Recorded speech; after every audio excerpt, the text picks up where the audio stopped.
नमस्कार. जय महाराष्ट्र. जय महाराष्ट्र. समोरून ज्या जोरदारपणे जय महाराष्ट्राची गर्जना झालेली आहे त्याच्यामुळे महाराष्ट्रातल्या आणि देशातल्या तमाम मराठी जनांना, हिंदू जनांना लक्षात आलं असेल माझ्यासमोर कोण बसलाय. कारण जय महाराष्ट्र आवाज घुमवणारे बाळासाहेब ठाकरे, त्यानंतर उद्धवजी ठाकरे आज या स्टुडिओमध्ये आपल्याबरोबर उपस्थित आहेत. गेल्या 1 महिन्यापासून महाराष्ट्रात, देशात जे एक राजकीय वादळ निर्माण झाल्याचा भास निर्माण केले जातोय त्याचे संपूर्ण केंद्रबिंदू उद्धव ठाकरे आहेत. आणि ज्यांना प्रतीक्षा होती मोठ्या प्रमाणात की उद्धव ठाकरे कधी बोलतील या सगळ्या विषयावर आणि लोकांच्या प्रश्नांना थेटपणे कधी उत्तरं देतील, अशी बहुचर्चित आणि बहुप्रतीक्षित असलेली मुलाखत आज ते सामनासाठी देत आहेत. उद्धवजी, मी आपलं स्वागत करतो. फार नमनाला घडावर तेल न घालता थेट प्रश्नाकडे आपण येऊया.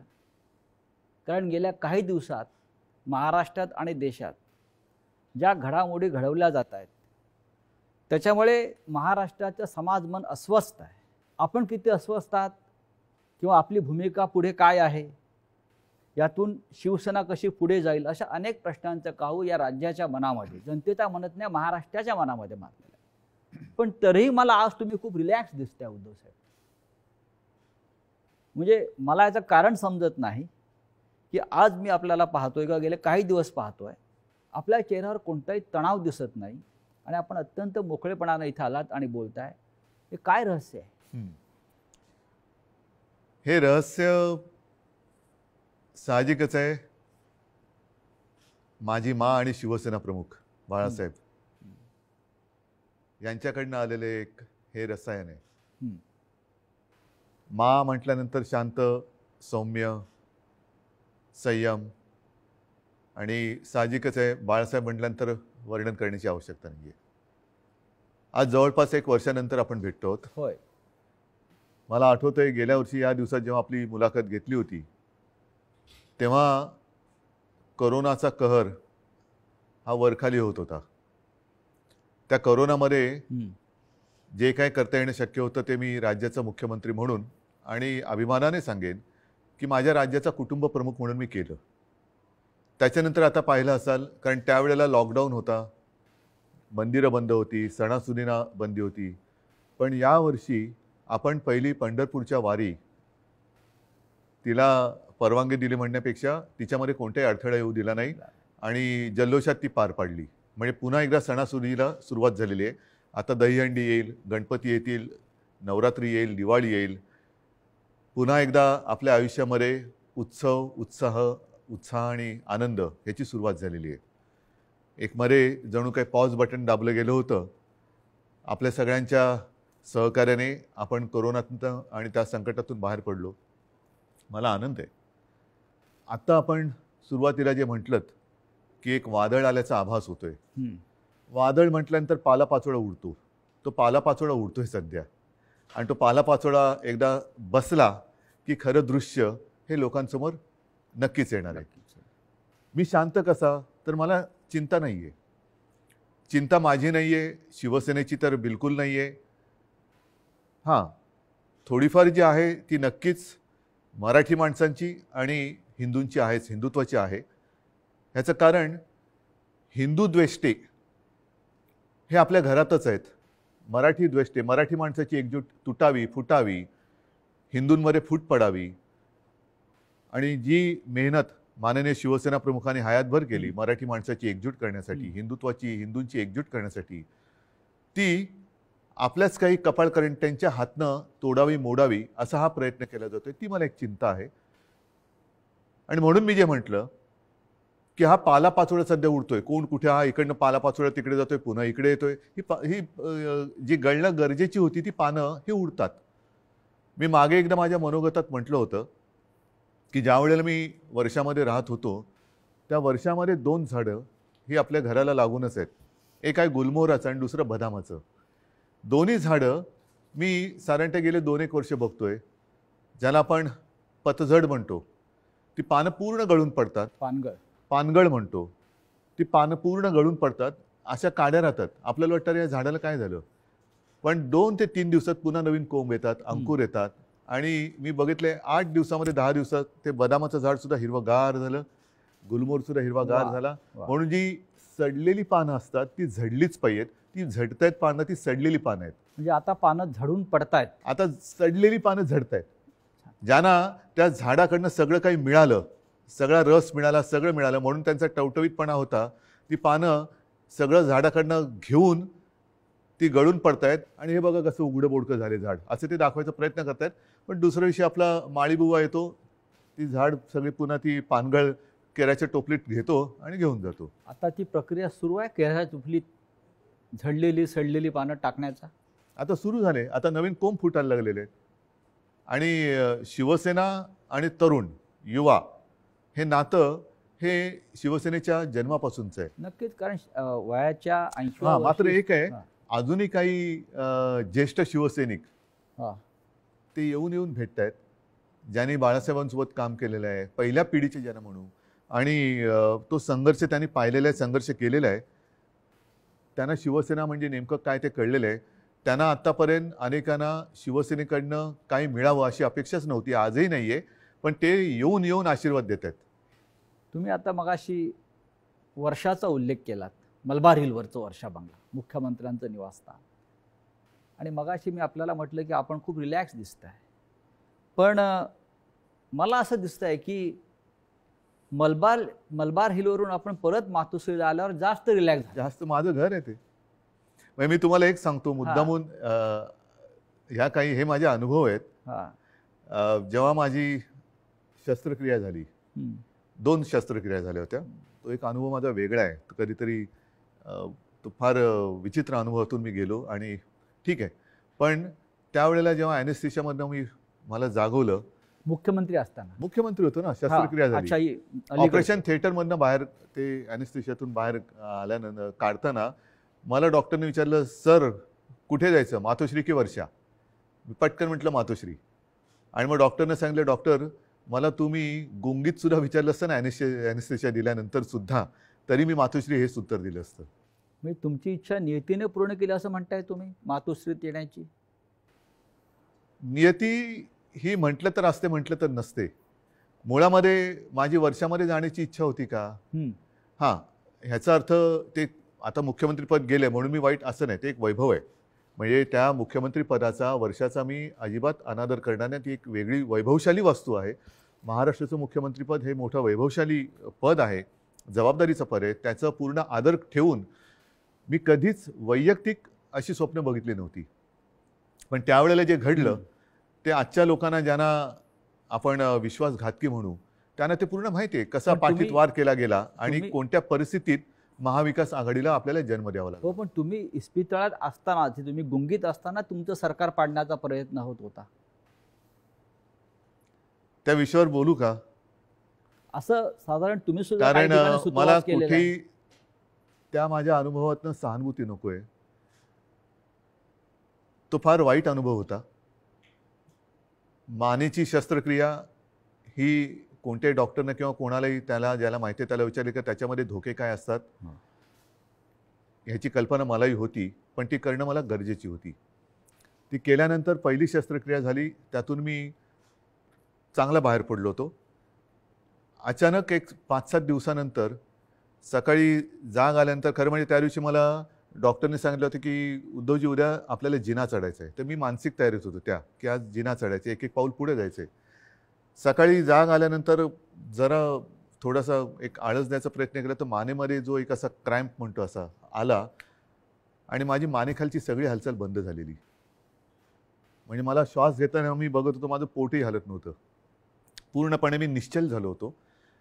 एक ब्लड क्लॉट तिकडे आला होता. सुदैवाने डॉक्टर वगैरे सगळे जागेवर होते आणि ज्याला तो गोल्डन आवर म्हणतात, त्या गोल्डन आवरमध्ये ते ऑपरेशन झालं, म्हणून मी तुमच्यासमोर आज उभा आहे. त्या काळामध्ये माझ्या कानावर येत होतं, माझे हातपाय हलत नव्हते, बोटं हलत नव्हती.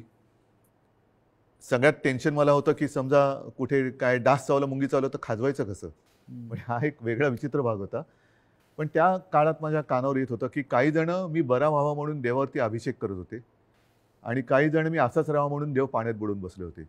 देव पाण्यात बुडून बसलेले लोक आता पक्ष बुडवायला निघालेत.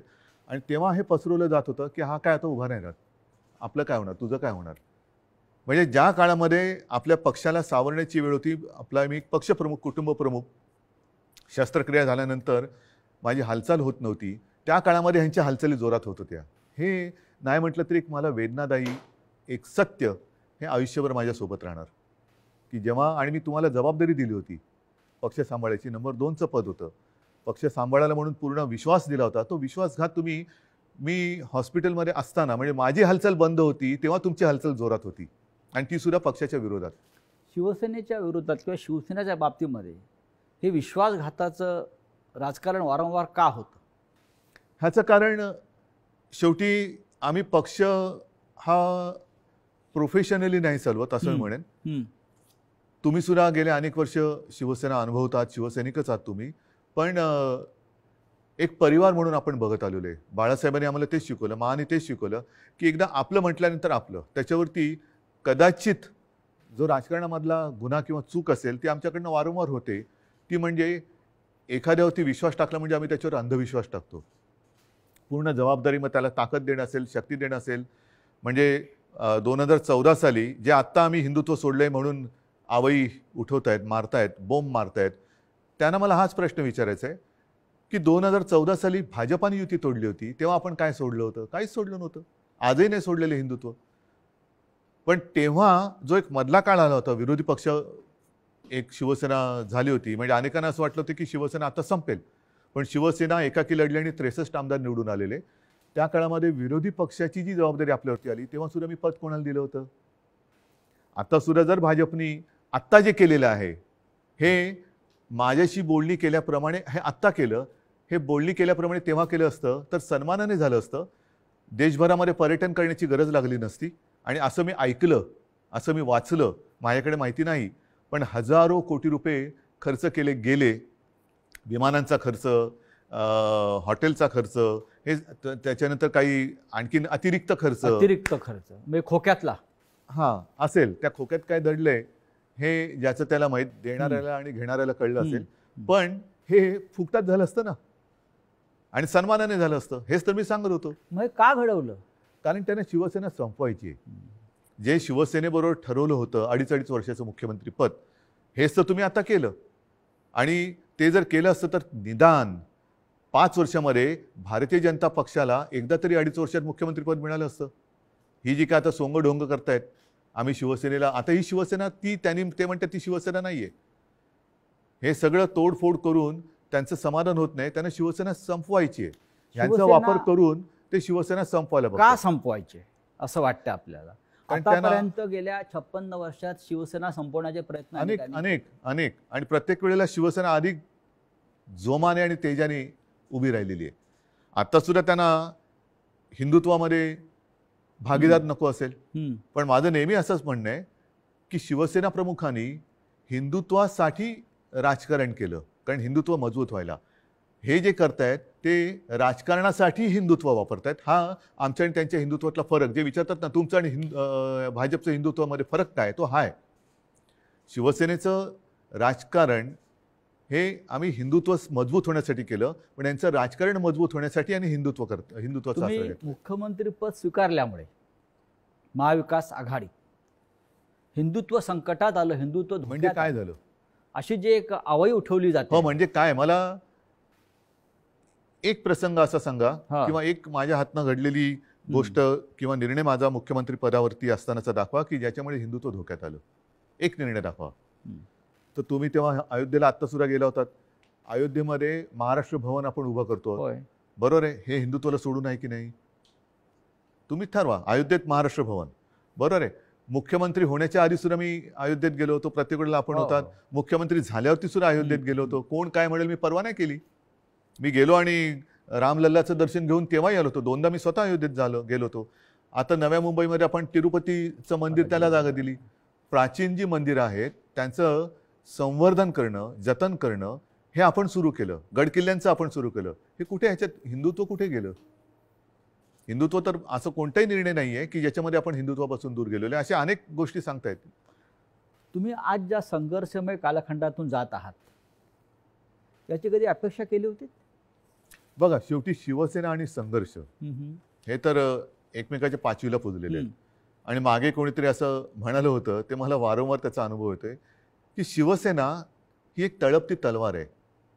ती जर मॅनेमध्ये ठेवली तर ती गंजते. त्याच्यामुळे ती तळपलीच पाहिजे. आणि तलवार तळपणं म्हणजे संघर्ष आलाच. अर्थात याचा अर्थ अर्थार्थी कोणी घेऊ नये की तलवारीने वार कराबीरा, असं नाही माझं म्हणणं. ही एक उपमा आहे. आणि त्याच्यामुळे संघर्षासाठीच तर शिवसेना जन्माला आली. त्यावेळेला मराठी माणसासाठी, भूमिपुत्राच्या न्याय हक्कासाठी शिवसेनेचा जन्म झाला. त्याच्यानंतर हिंदुत्वासाठी शिवसेना लढली. मग ते 92-93 साल असेल किंवा कधी असेल. त्याच्यामुळे शिवसेना आणि संघर्ष, जिथे अन्याय तिथे वार, हे शिवसेनेचं ब्रीदवाक्य आहे.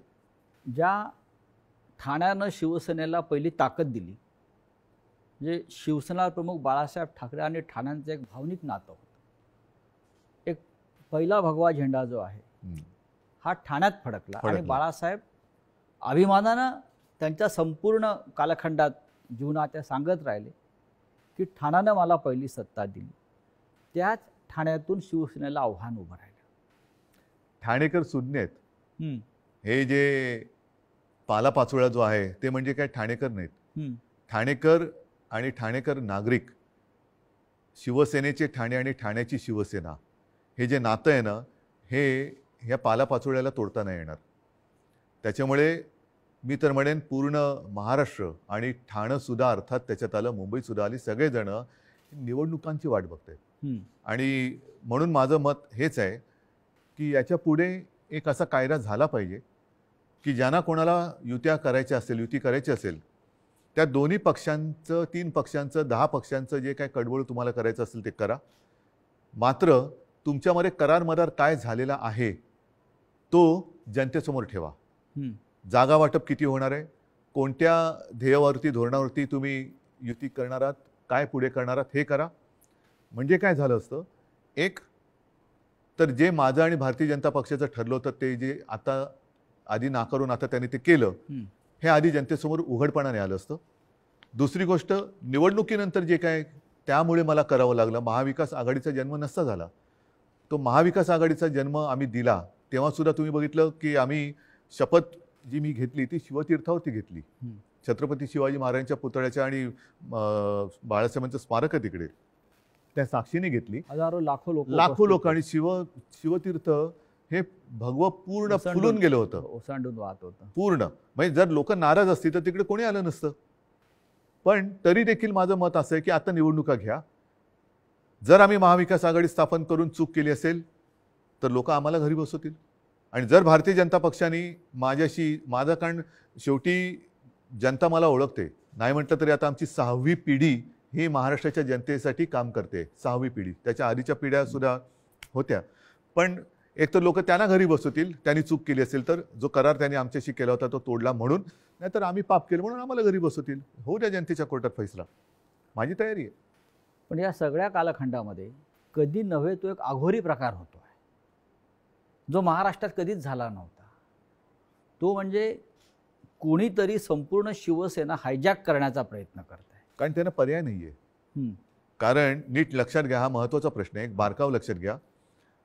जे काय थोडंफार कायद्याचं ज्ञान मी लोकांशी बोलून, कायदेतज्ञांशी बोलून समजून घेण्याचा प्रयत्न केलेला आहे, त्यातून सांगतो की पूर्वी 2/3 ही सदस्य संख्या झाली का वेगळा गट स्थापन करता येऊ शकत होता. आता तो कायदा गेला.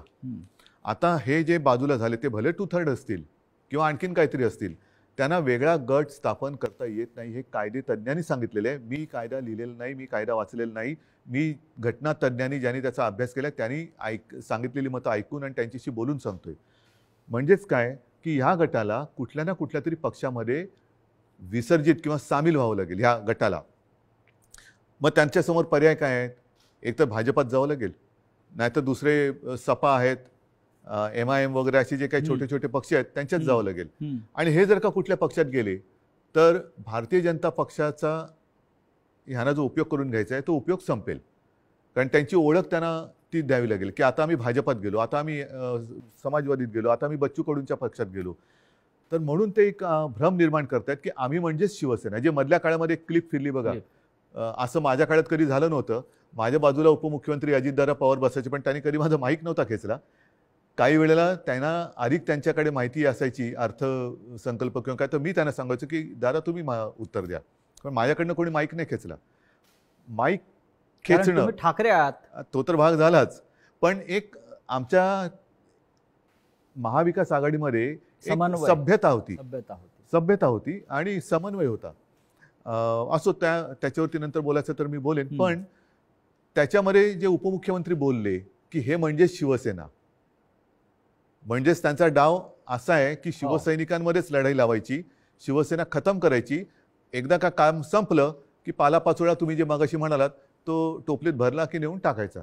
पण त्यांचं अशी योजना होती की बाळासाहेब ठाकरेंनंतर ही शिवसेना परत खतम करायचीच त्यांचं स्वप्न होतं. पण बाळासाहेबांनंतर तुम्ही शिवसेना उभी केली. त्यांच्या पोटात तेच दुखतंय. त्यांना शिवसेना आणि ठाकरे वेगळे करायचे, जसं गांधी आणि काँग्रेस वेगळी गांधी आणि करायची. काँग्रेस. आणि त्यांच्यात एक तुम्ही बघा, मला टीकात्मक केवळ बोलायचं म्हणून मी बोलत नाही, पण दुसरे जे आता सरदार वल्लभभाई पटेल, सुभाष बाबू, तसं बाळासाहेब, हे स्वतःचेच म्हणून आता लोकांसमोर आणायचं. म्हणजे आपल्याकडनं काही आदर्श निर्माण नाही झाला तर दुसऱ्यांचे जसं पक्ष फोडतायत तसं आदर्श फोडायचे, आदर्श म्हणजे पळवायचे, आदर्श आमदारांप्रमाणे फोडायचे म्हणा किंवा पळवायचे म्हणा, पळवायचे. आणि मग ते आपलेच म्हणून लोकांसमोर जायचं. तसं त्यांचं चाललंय की बाळासाहेबांना त्यांनी मान सन्मान तर दिलाच पाहिजे, नाही तर लोक जोडे मारतील, लोक ठेवणार नाहीत त्यांना जागेवर. कोणी असला आणि तो बाळासाहेबांच्या विरोधात काही बोलला तर लोक हाणतीलच जोडा त्याच्या. तर म्हणून त्यांना बाळासाहेब पाहिजेत, पण आता ठाकरे आणि शिवसेना हे नातं तोडायचं आहे. माझं आव्हान आहे की ठाकरे आणि शिवसेना नातं तोडून दाखवा. मात्र ते करताना माझ्या वडिलांचे फोटो लावून मतं मागू नका. प्रत्येकाला आई वडील असतात आणि त्यांच्याबद्दल मला आदर आहे. मला माझ्या आईवडिलांबद्दल आदर आहे, तसं प्रत्येकानं प्रत्येकाच्या आईवडिलांबद्दल आदर असायला पाहिजे. आता गेल्या आठवड्यात गुरुपौर्णिमा झाली. मी माझ्या वडिलांना, आजोबांना गुरु मानतो. प्रत्येकाने पितृदेव भव मातृदेव भव देव मानलं पाहिजे. स्वतःच्या आईवडिलांचे फोटो लावावेत आणि मतं मागावीत. जर आज माझ्या दुर्दैवाने माझे आईवडील माझ्यासोबत असे नाही आहेत, पण ते नेहमी मी माझ्यामध्ये आहे असं मानतो, पण ज्यांची आई आणि वडील हे सुदैवाने त्यांच्यात आहेत, तर मी म्हणेन असा आशीर्वाद पुन्हा दुसरा मिळू शकत नाही. त्यांना घेऊन सभा घ्याव्या, भाषणं करावीत आणि मतं घ्यावीत. माझे वडील काय चोरताय? माझे वडील काय? म्हणजेच काय की तुमच्यात कर्तृत्व नाहीये, तुमच्यात हिंमत नाहीये, तुम्ही मर्द नाही आहात, तुम्ही विश्वासघातकी आहात. आणि लोकांचा, माझा तर केलाच, लोकांचा विश्वासघात करताना बाळासाहेबांच्यावरनं संभ्रम कशाला करतायत? तुमच्यात तुमचा मर्दाचा चेहरा घ्या आणि जा पुढे आणि मागा मतं. नाही, पण निवडणूक आयोगापुढे आता एक नवीन खटला उभा राहतो आहे. तो म्हणजे धनुष्यबाण कोणाचं चिन्ह, जे शिवसेनेचं जे लोकांपर्यंत पोहोचलं. बघा, मला अजूनही देशाच्या घटनेवरती भरोसा आहे, कायद्यावरती भरोसा आहे. चोरीमारी सगळीकडे चालते असं माझं मत नाहीये तेवढा. कारण मी जे म्हटलं ना की सत्यमेव जयते, नाहीतर हे तुम्हाला वाक्य पुसावं लागेल आणि मग 2 वाक्य करावं लागेल एकाची. एक तर म्हणजे असत्यमेव जयते आणि दुसरं वाक्य सत्तामेव जयते. त्याच्यामुळे सत्तामेव जयते पुढे तुम्ही असत्य घेऊन जर का करणार असाल तर ते काही लोक खपून नाही घेणार. आज वेळ अशी आणलेली आहे, हे दुर्दैव आहे महाराष्ट्राचं म्हणतो, की ठाकरेंना पुरावे द्यावे लागतात शिवसेना खरी किंवा खोटी. नाही, लोक वाट बघतायत निवडणुकांची. म्हणजे आम्हाला पुरावा द्यायची गरज नाही. लोक म्हणतात की आम्हाला निवडणुका येऊ दे, ध्यानच पुरून टाकतो. बरं, जनताच पुरावा देईल, जनताच त्यांना पुरून टाकेल राजकारणामध्ये. आज जी फूट दिसते शिवसेनेत, अशा प्रकारची फूट याआधी राणे भुजबळांनाही पाडता आली नव्हती. असं का घडलं? ज्यांना मी अधिकार दिले होते, ज्यांना मी म्हणजे त्यावेळेला लोक माझ्या तोंडावर नव्हती बोलत, पण मला कुजबूज यायची की अरे काय मुख्यमंत्री, नगरविकास खातं मुख्यमंत्र्याकडे असायला पाहिजे, मलईदार खातं आहे म्हणतात. मला मलाई विलई खाण्यासाठी मी गेलो नव्हतो. मी माझ्याकडे जी खाती ठेवली होती ती एक GAD, ज्याला सामान्य प्रशासन म्हणतात, न्याय व विधी. IT मध्ये मला खरंच काहीतरी एक तंत्रज्ञानाचा उपयोग सगळ्या खात्यांसाठी काहीतरी करता येईल का, हा एक माझा विषय होता. राजीव गांधींनी एक क्रांती केली होती, तसा एक विषय होता. आणि त्याच्यानंतर काही काळ एका दुसऱ्या मंत्र्यांनी दिवे लावले म्हणून त्यांचं खातं माझ्याकडे थोडे दिवस मला ठेवावं लागलं होतं. नक्की काय चुकलं असं वाटतं? चूक माझी आहे आणि ती मी पहिल्याच माझ्या फेसबुक लाईव्हमध्ये कबूल केलेली आहे. गुन्हा माझा आहे. तो म्हणजे मी यांना परिवारातले समजून यांच्यावरती अंधविश्वास ठेवला. तुमचं मुख्यमंत्री होणं चुकलं? मला दोन गोष्टी आहेत. समजा मी मुख्यमंत्री त्यावेळेला यांना केलं असतं, हां. यांनी वेगळं आणखीन काय केलं असतं, कारण यांची भूकच भागत नाही. यांना मुख्यमंत्रीपद पण पाहिजे आणि आता पक्षप्रमुख म्हणजे शिवसेना प्रमुख व्हायचे. शिवसेना प्रमुखांबरोबर स्वतःची तुलना करायला लागलात. म्हणजे हे जे आहे ना, ही राक्षसी महत्वाकांक्षा आहे आणि ह्याला हावरटपणा म्हणतात. हाव हाव म्हणजे एक दिलं तरी तुझं तेही माझं, माझं तेही माझं, तुझं तेही माझं, ह्याचं तेही माझं, त्याचं तेही माझं, माझं ते माझं, तुझं तेही माझं इथपर्यंत होतं. आता ह्याचंही माझं आणि त्याचंही माझं इथपर्यंत त्यांची हाव गेलेली आहे. या हावरटपणाला सीमा नसते. की महाविकास आघाडीचा प्रयोग चुकला? महाविकास आघाडीचा प्रयोग जर का चुकला असता तर लोकांनी उठाव केला असता. लोकांनी, जनतेने केला असता. तसं नाही झालं.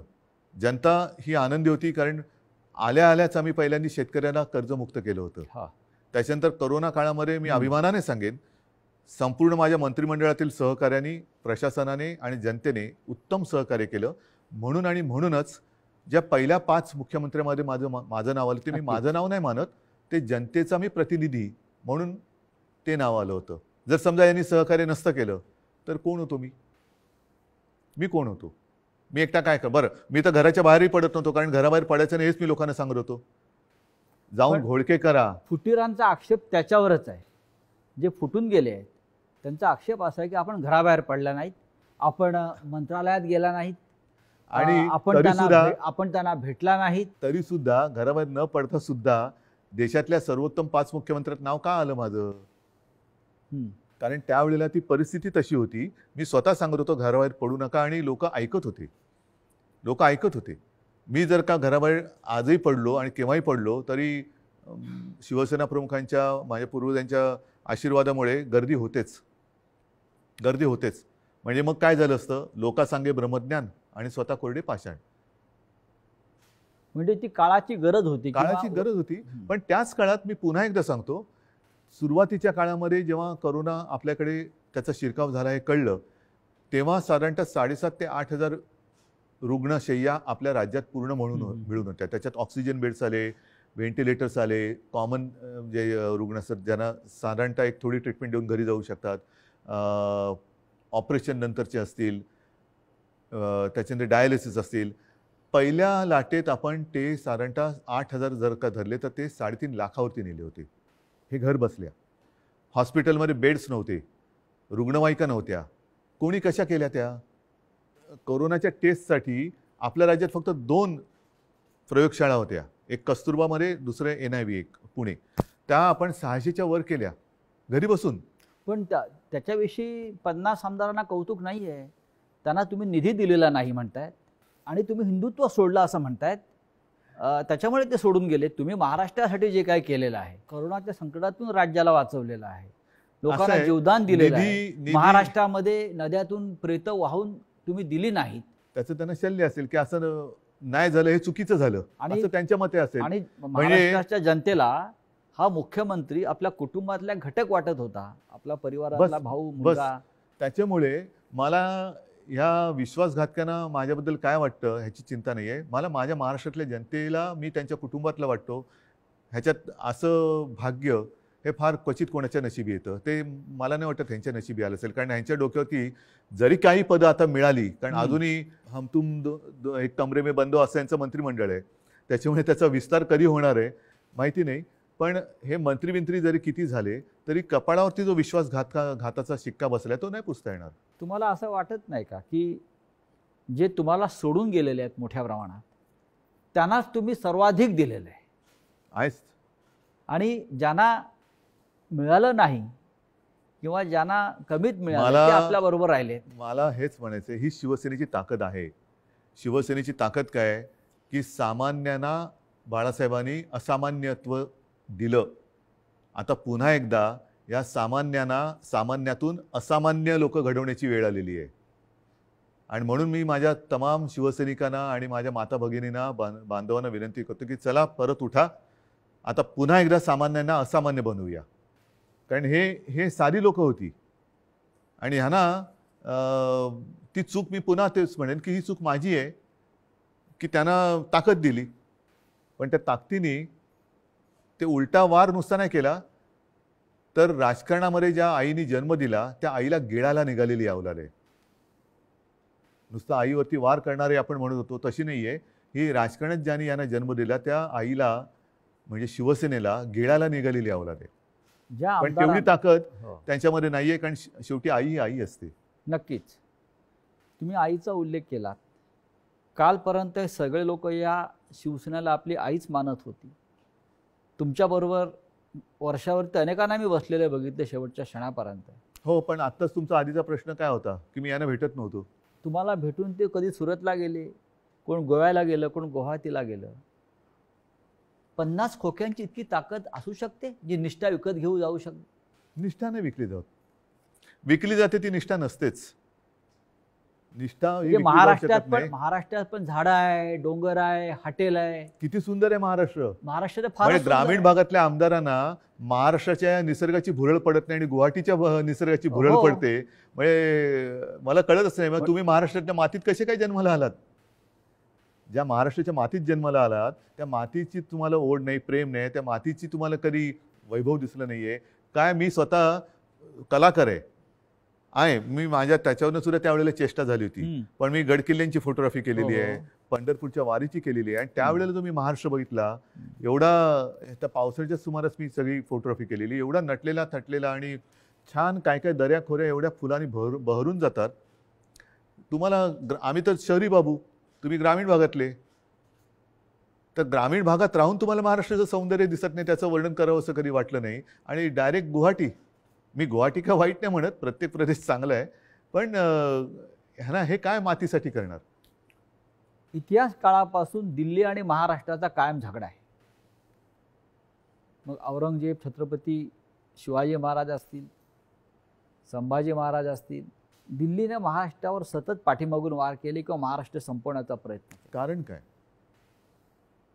हे आणि आता आजही तेच चित्र आहे. ह्याच्या मुळाशी जाण्याची आता गरज की वाटते की आजही शिवसेनेचा सूड घेण्यासाठी ते बाळासाहेब ठाकरेंच्या अस्तित्वाला सुरुंग लावत आहे. मान्य, पण ह्याच्या मुळापर्यंत जायची गरज आहे. कारण जोपर्यंत ते दिल्लीत गेले नव्हते तोपर्यंत बाळासाहेब ठाकरेच यांना जपत आले होते. बाळासाहेबच यांना वाचवत आले होते आणि वाचवलं होतं एका हिंदुत्वाच्या ध्यासापायी, वेडापायी. मग दिल्लीत बसल्यावरती असं त्या दिल्लीच्या खुर्चीला काय असं वेगळा काय स्प्रे मारला की काय झालं की तुम्हाला ज्यांनी जपलं त्यांनाच तुम्ही संपवायला निघालात. ज्या शिवसेनेनी बाबरीची जबाबदारी तेव्हा घेतली होती शिवसेना प्रमुखांनी, त्या शिवसेनेला तुम्ही हिंदुत्व सोडलं म्हणून संपवायला निघालात. बरं, आम्ही काँग्रेसबरोबर गेलो म्हणून तुम्ही म्हणता हिंदुत्व सोडलं. मग मुफ्ती महमद आणि मेहबूबा मुफ्तीबरोबर तुम्ही गेला होतात, ते काय होतं, काय सोडलं होतं तुम्ही. मग तेव्हा तर आम्ही आता तुम्हाला वाटतं हिंदुत्व सोडले, जे सोडलं नाही, पण तेव्हा तुम्ही लाच सोडली होतीत ना. काय मेहबूबा मुफ्ती आज सुद्धा वंदे मातरम म्हणतात, की भारत माता की जय बोलतात. हे माहिती असून सुद्धा तुम्ही मला हे त्यांनी एकदा सांगितलं होतं की तिकडे निवडणुका घेऊन दाखवा, असं अतिरेक्यांनी आव्हान दिलं. म्हणून आम्ही निवडणुका घेऊन दाखवल्या, सरकार बनवून दाखवा म्हणून आम्ही त्यांच्याबरोबर सरकार बनवून दाखवलं. पण सरकार बनल्यानंतर मला वाटतं मुफ्ती महमद सईदनी अतिरेक्यांचा आणि पाकिस्तानला त्यांनी धन्यवाद दिले होते काश्मीर खोऱ्यात शांततेत निवडणुका होऊ दिल्यामुळे. मग कोणाला काय दाखवलं तुम्ही, कोणाला काय दाखवलं. म्हणजे बरं, आता सुद्धा ते बिहारमध्ये जे बसलेत नितीश कुमार बरोबर, नितीश कुमार हिंदुत्ववादी आहेत का.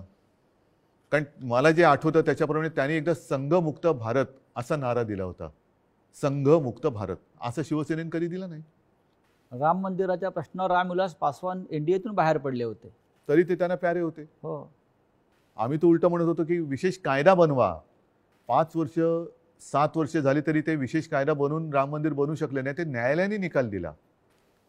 या देशातला समस्त विरोधी पक्ष आणि प्रादेशिक पक्ष संपवले जातात आणि मित्र पक्ष पण, आणि हा मित्र पक्ष. असं तुम्हाला काय दिसतंय का कारस्थान किंवा अशा प्रकारचं सुडाचं बघा, मला राजकारण? असं वाटतं हा ज्याचा त्याचा प्रश्न आहे. जे आता सरन्यायाधीश बोललेत मध्ये, ओझर तर मी वाचलं की आपल्या देशात विरोधी पक्षाला शत्रू समजू नका. विरोधी पक्षांनी सुद्धा जबाबदारीने वागलं पाहिजे आणि सत्ताधारी पक्षांनी सुद्धा जबाबदारीने वागलं पाहिजे. मी जो काही 2.5 वर्षात अनुभव घेतला मुख्यमंत्री म्हणून, मी विरोधी पक्षांना काही वेळेला मी स्वतः आवाहन केलं की की सरकार म्हणून आमचं समजा जर काही आम्ही कुठे कमी पडत असू, आमचं काही चुकत असेल, तुम्ही आमच्या नजरेत आणून द्या, नजरेत आणून द्या. हे काम विरोधी पक्षाचं आहे, कारण ते सुद्धा शेवटी लोकप्रतिनिधी असतात. त्याच्यामुळे सशक्त लोकशाहीसाठी आणि महाराष्ट्राची विरोधी परंपरा पक्ष आहे ती. हा सुद्धा तेवढा सुसंस्कृत पाहिजे, संवेदनशील पाहिजे, आणि तेवढाच किंवा त्याच्याहून थोडा जास्त हा सत्ताधारी पक्ष संवेदनशील पाहिजे आणि सुसंस्कृत पाहिजे. आता हा संवेदनशीलता आणि सुसंस्कृतपणा हम्म. ही कुठेतरी रसातळाला जायला लागले असं वाटते. कशामुळे? पिढ्या बदलत आहेत आणि सत्तेची हाव. आता काय झालेलं आहे, फास्ट फूडचा जमाना आलेला आहे. हा, तुम्ही फोन केला की 10 मिनिटात, 15 मिनिटात, 20 मिनिटात पार्सल आलंच पाहिजे. तसं मी पक्षात गेलो की मला थोड्या दिवसात काहीतरी मिळालंच पाहिजे, नाही गेलं तर माझ्याकडे दुसरं आहे. या देशामध्ये विरोधी पक्षच राहू नये. मग राज्यामधले शिवसेनेसारखे प्रादेशिक पक्ष असतील किंवा राष्ट्रीय पातळीवरचे काँग्रेससारखे पक्ष असतील, आणि त्यांना संपवण्यासाठी साम दाम दंडभेद ह्यातनं काय साधलं जाणार? म्हणजे केंद्रीय तपास यंत्रणांचा ईडी नाही. असेल, सीबीआय असेल, ह्यातनं साधणार काय? यांचा जो गैरवापर शेवटी सुरू आहे. शेवटी जनता ही सार्वभौम आहे, आणि तुम्ही बघितलं असाल की जनतेच्या मनाविरुद्ध एखादा निर्णय गेला तर जनता थांबत नाही, ती रस्त्यावरती उतरते. आपण जो संवाद जनतेशी साधत आहोत, मला असं वाटतं जनतेच्या सगळ्या प्रश्नांना आपण भरभरून उत्तरं देताय, मनापासून बोलताय. हा संवाद आपण असाच कायम ठेवू.